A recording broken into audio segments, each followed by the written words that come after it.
Hello friends, welcome back to the new video guys and my YouTube channel guys. Today when we are going to talk about guys Infinix phone setting guys, and today video title is guys Infinix phone alarm ringtone. How can we set? Friends, we want to set guys your phone alarm ringtone in your Infinix phone device. So how can we set today friends? I will show you. I will tell you guys.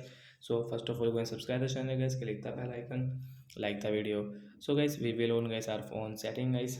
After on phone setting guys, tap on guys phone sound and vibration, and guys again scroll it. As you can see alarm ringtone we will tap here.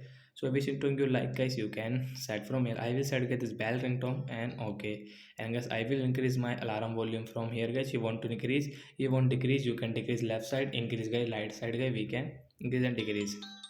So like that guys, this bell ringtone will set in my alarm sound.